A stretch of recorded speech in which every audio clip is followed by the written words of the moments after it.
I'm Charlie Hallam from Hallam Cycle Works. This is the Midlife Cycles Royal Enfield 650 Salt Racer, affectionately known as the Sabre. We built this in 2019 for the Busted Knuckle build-off. It was a bit of a quick build, 6 weeks lead time, plenty to do, not a lot of time. The inspiration was the Lake Gairdner DLRA salt meet, which had been floating around with a legendary reputation. We figured, why build a bike just for the build-off? Let's build it for the salt as well. And sure enough, this is what we came up with. It originally started as a 650 Interceptor, which was fortunately donated or passed on from a loyal Midlife Cycles customer. And we basically tore it down and scratched our heads and worked out a plan. We maintained all the standard chassis. We basically removed the forks, removed the wheels, pulled the engine out, sent that down to HRA, which is Hallam Research Australia, for its engine overhaul, and we basically got stuck into it. So we were fortunate enough to have a few nice looking spare parts hanging around, like an Olin's front end, Olin's twin shocks. Wheels are actually donated off another bike as well, so we kind of rustled together what we could from the back of the workshop and started piecing it together. The bike itself has got an extended swing arm, so the class in fact is the 650 MF, which is modified fuel. So we're allowed to modify a standard production bike within certain limitations, so no aerodynamic advantage, but we were able to extend the swing arm within 10 or 15% of the overall bike's wheelbase, which just improves stability, and then we just started over again with all the bodywork. So 650 GT tank, which we gutted, ripped it apart, pulled the fuel pump out, added some bit more contouring just to protect the engine there and give it a nice profile and line. We maintained all the side bodywork and fabricated up a new ducktail there. So really just trying to maintain the cafe racer look, which the Royal Enfield, both Interceptor and Conti GT are famous for, but make it fast, make it slippery, because that's the aim of the game. So obviously a lot of work went into to making everything fit, which we came up with a beautiful bike, but realistically, like the power plant was where we really made a lot of inroads. So we were able to get the bike's frontal area nice and small, neat, narrow. There's little wind drag as we could manage without putting bodywork on it. But once we got stuck into the engine, we were really able to get some gains out of it. So Andrew from Hallam Research Australia, he was able to basically just pull the thing to bits again, like we did with the bike, and worked out a plan of attack. So all the bottom end is pretty much standard. Polished the gearbox. We've removed the counterweight from it just to reduce all engine drag and any parasitic loss, and just gave it a real spruce up. Polished and shot peened the rods.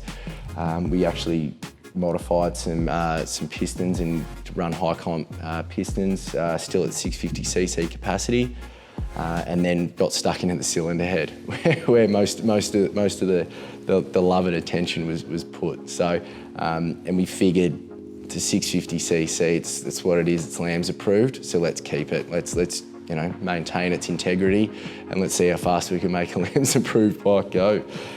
So once we got into the cylinder head, managed to straight away look at the ports and the valves in the combustion chamber. So managed to put in a 1.5mm bigger intake and a 1mm oversized exhaust valves in it. That's as big as we could go without really re-engineering the whole cylinder head.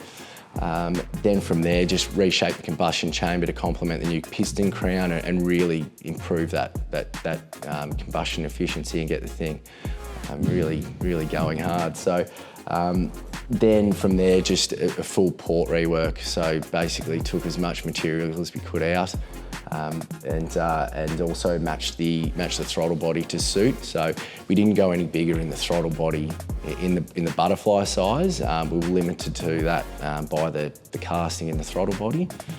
But we really throated it out both on the intake and the manifold side to really complement and match the port shape. So a lot of time put into that, which is something Andrew gets an absolute, gets so much joy out of. So he just tucks himself into the corner, puts his head down, and his peering glasses on, and goes nuts. From there, we developed a camshaft profile for it, which took a bit of time to nut out, to really get refined. We managed to, the profile we used was a 1698 LSR, which is a profile developed by HRA. Being a single overhead camshaft, we really had to have a few shots at setting our cam timing, because we basically had to grind both lobes, intake and exhaust, and set the overlap and everything, rather than dialing it in with a cam chain and variable cam wheels. So that took a bit of time to get right, but we managed to get there. So we really wanted just to make the power plant something that was something we'd basically be happy to sell to someone who's going to ride their bike on the street.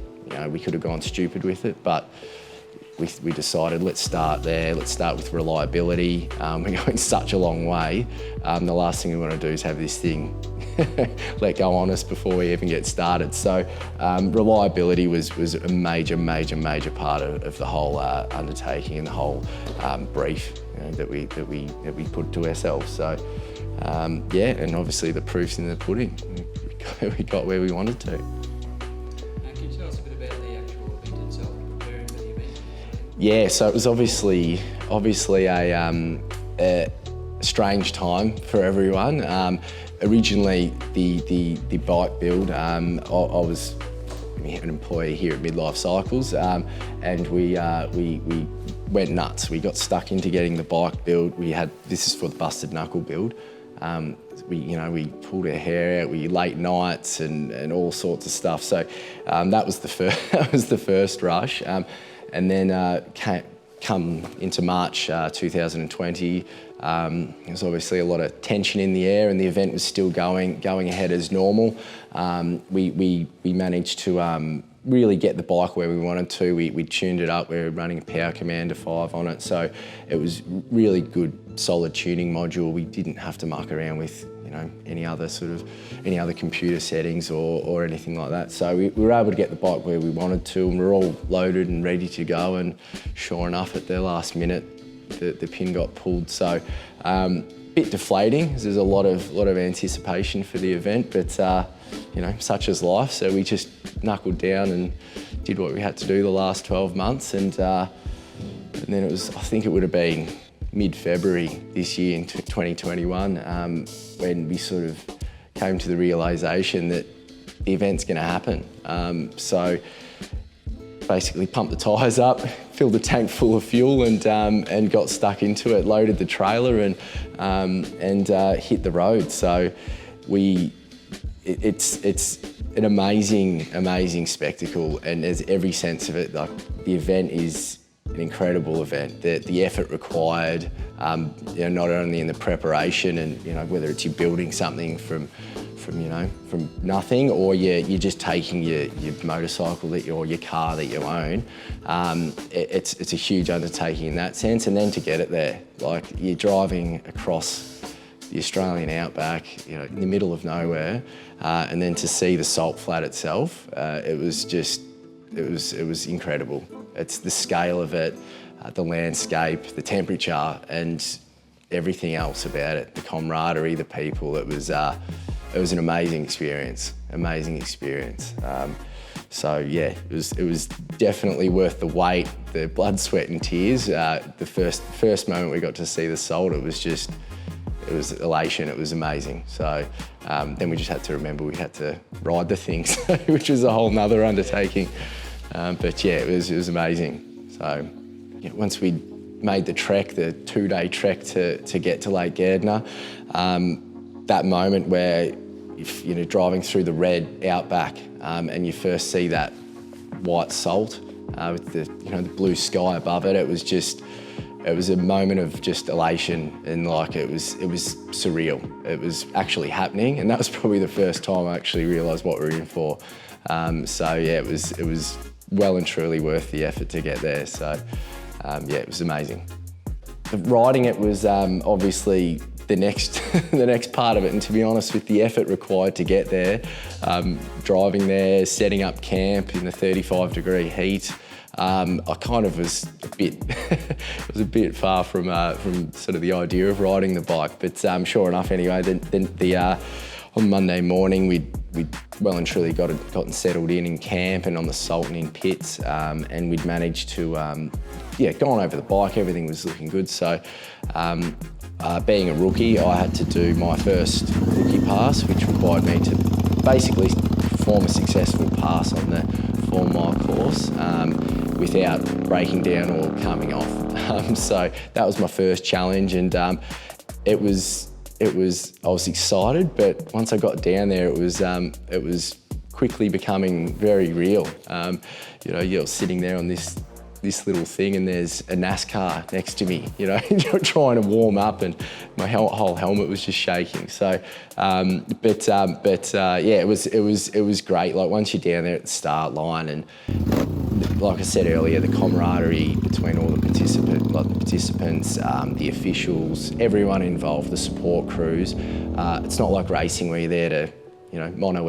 Everyone's out there for the same reason, and quickly just felt very comfortable. So once we rolled into the start line, I was all ready to roll, and it was just feeling pretty pumped at that point, and yeah, just had to manage to basically do a pass. And like I said, and I think we were capped at 125 mile an hour for our rookie pass. So as long as I didn't go over that, I was going to be fine. And considering our records stood at, the record we were trying to beat in the MF 650 class was at 119.9 mile an hour, I thought I should be right here. I'm probably not going to go over this. But sure enough, once we took off, and was really just trying to get comfortable, get my bearings, and just feel the bike, because it was pretty much its first shakedown run. So I was just trying to get a feel of it, make sure we went through the gears well, made sure it all felt right.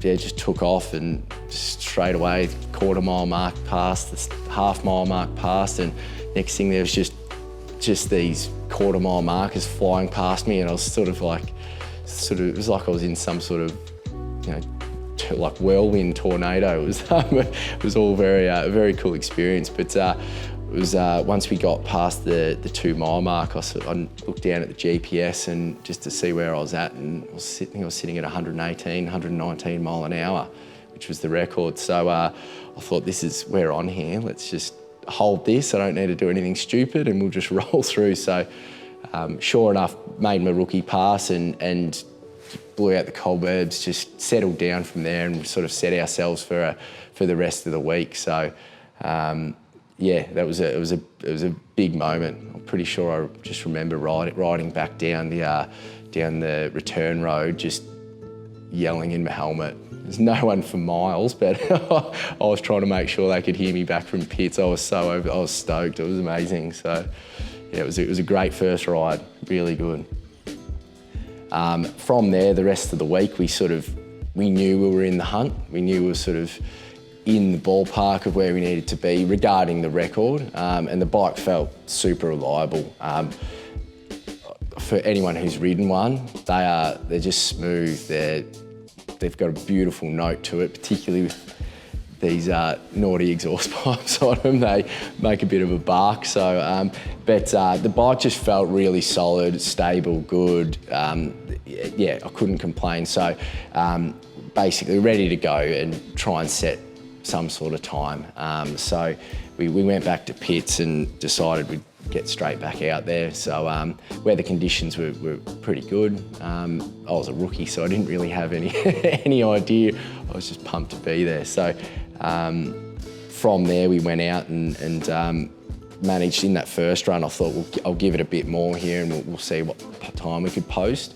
And I think just as we passed the quarter mile mark, we're at 121 mile an hour, which is above where we needed to be. But I pulled the rev limiter quite soon and watched a bit of speed. So it was pretty clear that the gearing needed a bit of work, which we sort of estimated where we needed to be from a workshop back here in Melbourne, but it was very different in real life. So we went back to pits and made a few changes, geared it up a little bit. I chucked a little bit more fuel in it too, just to be safe. The last thing I wanted was to lean out and ruin our whole week. So just made a few little changes just to refine it. Now we're looking to push it a bit harder.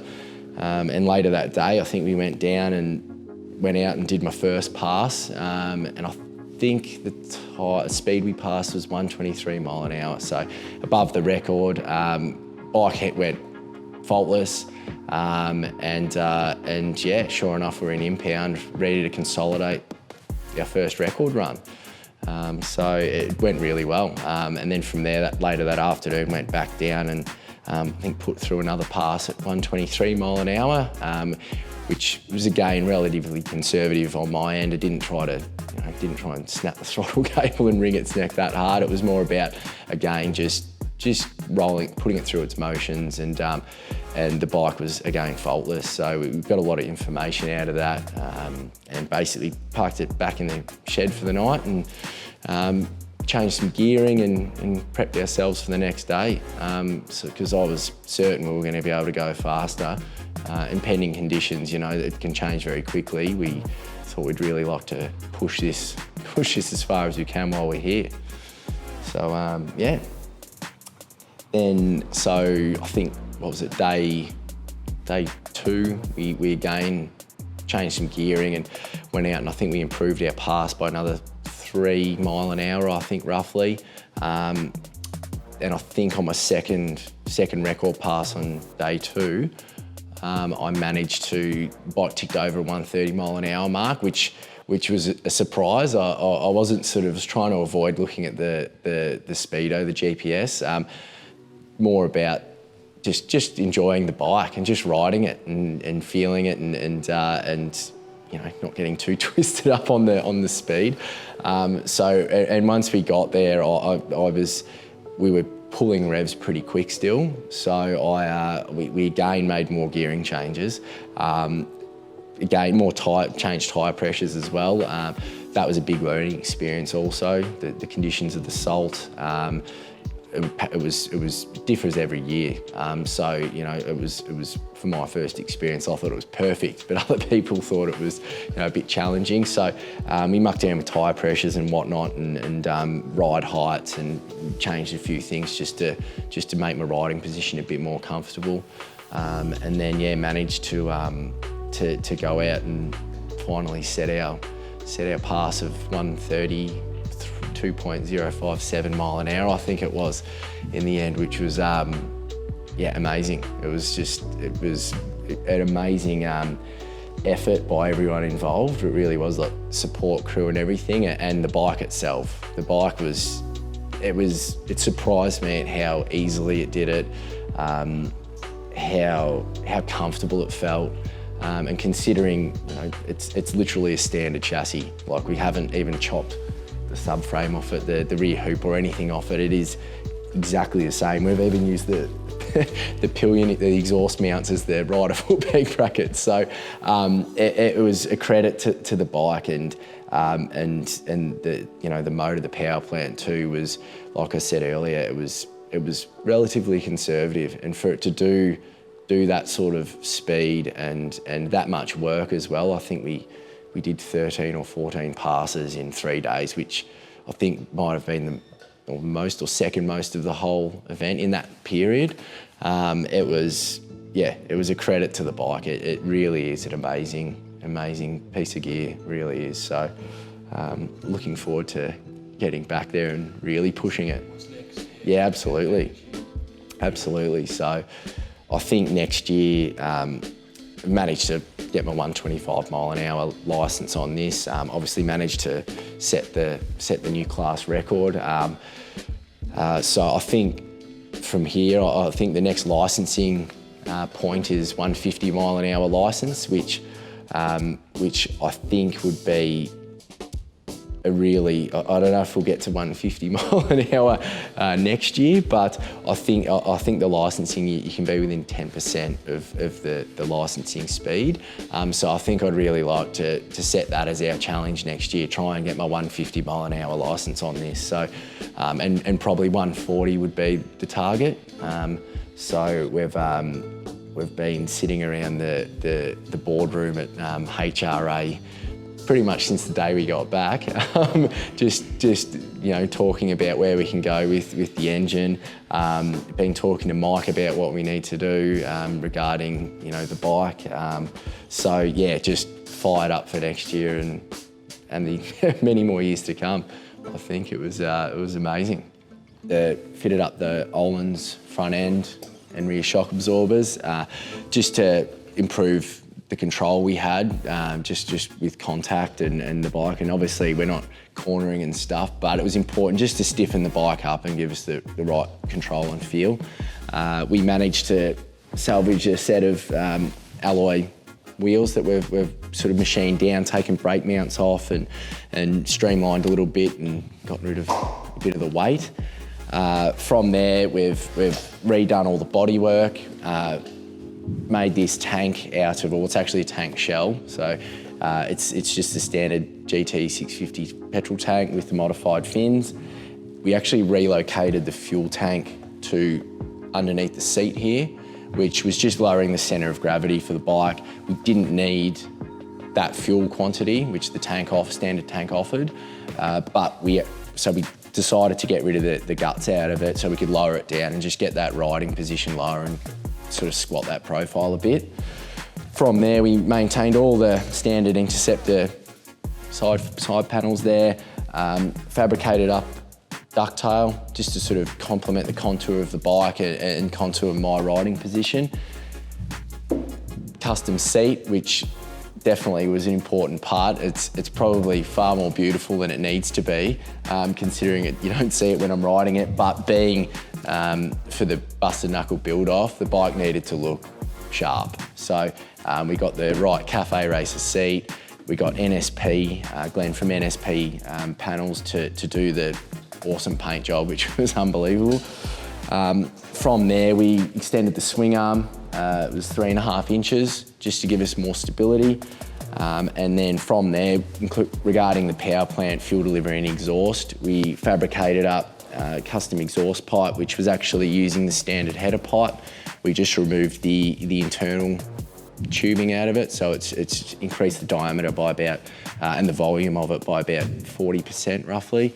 And then custom slip-on mufflers for each side. So went for the drag setup, maintaining like 2-into-2 exhaust setup, just to maintain the torque and some of the engine characteristics it had, but shorten them up and get it powerful up top as well. So then just fitted some uni-filter pod filters, power commander, and tuned it up and off we went. So yeah, came up beautiful, I think.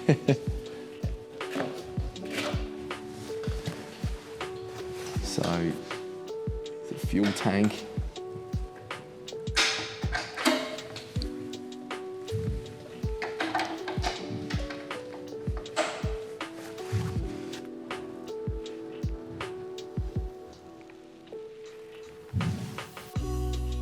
So with the top end, the camshaft, we did HRA developed their own cam profile. Took a lot of work to get it right, being a single overhead cam. We didn't have the freedom of setting exhaust and intake cam timing, lobe centres by slotted cam gears and whatnot, as you may do on a double overhead camshaft engine. So we developed a reasonably conservative cam profile, didn't put too much lift into it so we could maintain standard valve springs and basically make something that we could reproduce for the public, that anyone could buy and fit to their stock GT 650 or Interceptor 650. So once we sort of got the the profile right. We played around with the different lobe centres, which we had to grind onto the camshaft. So once we fit them once and ground them once, we sort of had to start again with a new camshaft. So that was a bit of a process, but got it to a point where we're really happy, where we maintained good, that good bottom end mid-range torque that the twin has, but helped it up top and got us where we needed to be regarding that peak power and that extending that torque delivery. So it came up really well, and we've since then fitted quite a few to street bikes, and people have had fantastic experiences with their ordinary bikes with a exhaust system and quite a simple setup. They've had really good results. So yeah, really happy with the way it came out.